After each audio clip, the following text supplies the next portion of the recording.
Hello, aking kalamayang huling wika ng Panginoon, nauuhaw ako.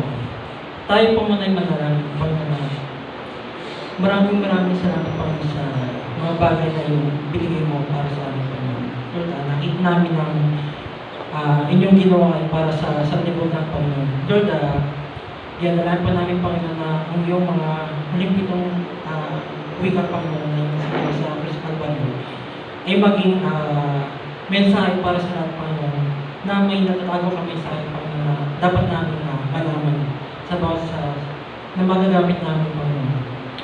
Lord, dinadala po namin ang mga tao na rito, Panginoon, na makarinig sila ng salita. At ikaw pong makinig sa bawat salita. Ganun po sa magsasalita, Panginoon, na gabay mo po, Panginoon, ang iyong magsasalita ngayon, Panginoon, para maayos na may bigay mo sa na nais mo magbigay. In Jesus' mighty name, amen. Amen. So, nauuhaw ako. Ito yung sinabi niya sa John 19 verse 28. Kung papansin natin at kung papakinggan po natin yung salitang nauuhaw, para lang siyang literal na uhaw. Lalo na kung makita na ang Panginoon ay nakapako sa krus at nakabila sa araw. Siguro, yun ang una-una ng isipin na talagang nauuhaw ang Panginoon physical.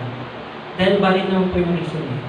Dahil siya'y naghihirap, siya'y nasa matirik na araw. Ganun pa man, hindi lang ito sinabi ng Panginoon upang sabihin niya sa atin kung ano talaga yung nais niya, kundi para sa atin is may express niya ang kanyang physical na paghihirap. Ang sabi dito, alam na Jesus na naganap na ang lahat ng mga bagay. Kaya upang matupad ang kasulatan, ay sinabi niya, nauuhaw ako.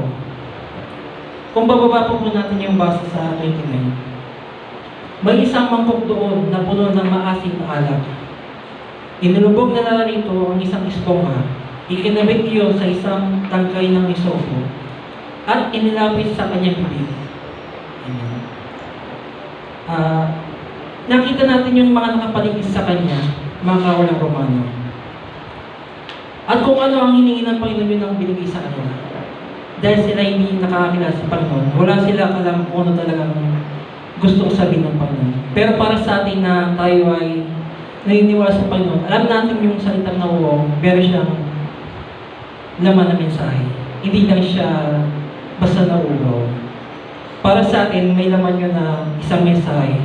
At yung mensahe na yun ay para matupad ang isa sa mga hula sa Old Testament. Kung babasahin natin ang Awit 69 verse 21.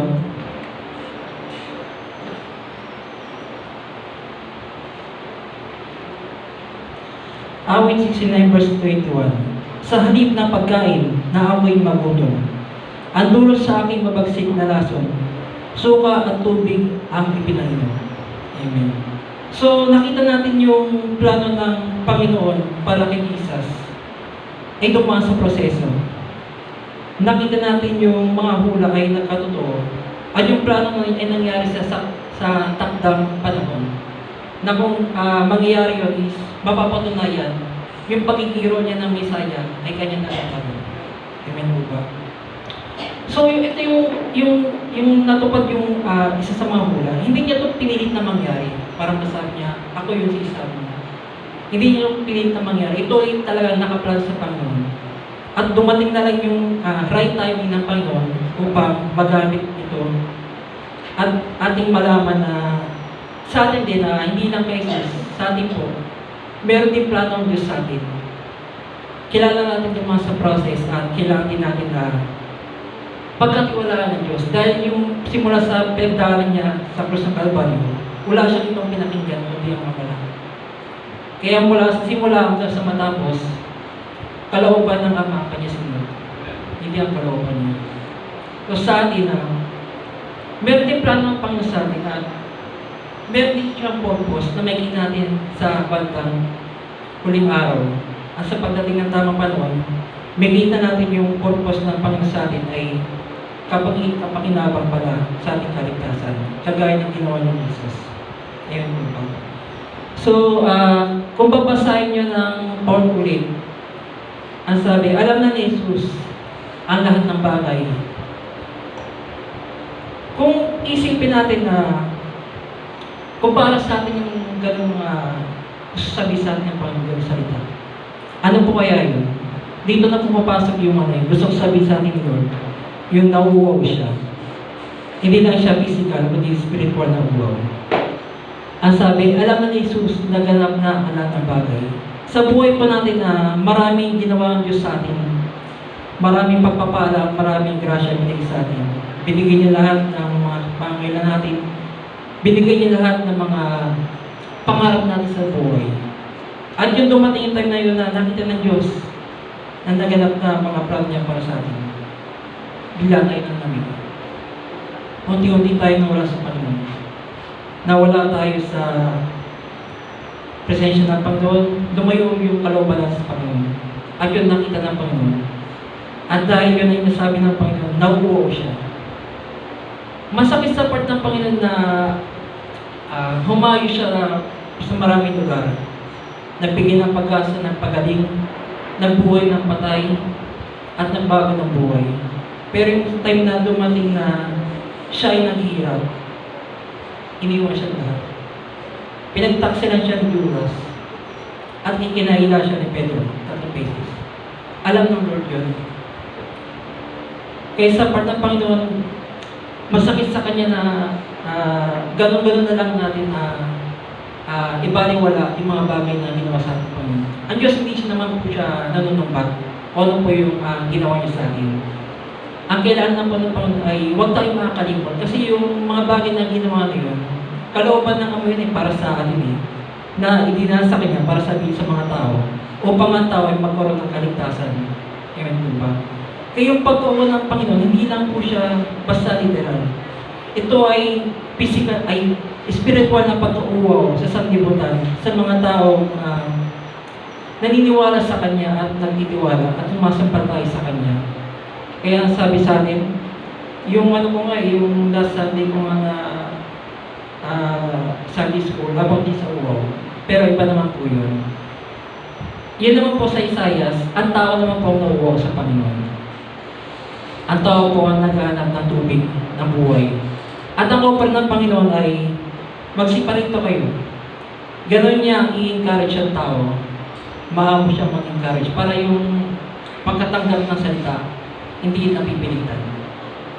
At makinig kayo, sabi ng Panginoon, at bibigyan niya tayo ng bukal ng tubig na may buhay. So, sa atin po, balik na rin naman po natin yung senaryo. Kung Diyos naman po ang nauuwaw sa atin, ano po pwede natin i-offer? Ano po kaya? Meron po ba tayong magandang i-offer sa Panginoon? Kasi yung in-offer ng Panginoon maganda Marami siyang bagay na pwede i-offer sa atin, pantawid sa uwa nating kaluluwa. Ganun din pa tayo. Tumpasan natin yung mga bagay-bagay na biniyagi sa atin ng Panginoon. Tumpasan natin yung mga kanyang kagandang loob na ipinamahal niya sa atin. Tumpasan natin yung kanyang mga salita na nakatulong bakit tayo nakalapit na amila sa Panginoon. Sa atin, kung isipin natin mabuti yung uwa na yan, maraming paraan para sa tao, para makatawid ng uwaw.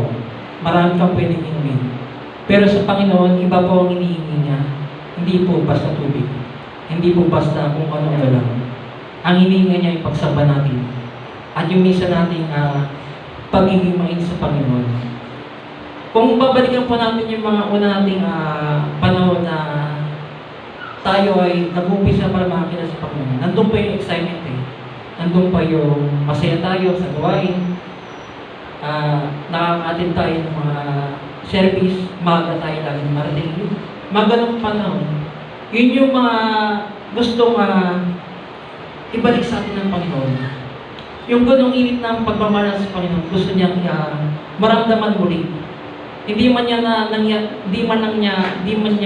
naramdaman yun sa kanyang panahon. meron tayong pagkakataon upang paramdam yan. Amen po ba? At marami tayong paraan upang iparamdam sa Panginoon yung bagay niyon. Kaya ang salitang uhaw ay para sa Diyos, ito ay malaking bagay at malaking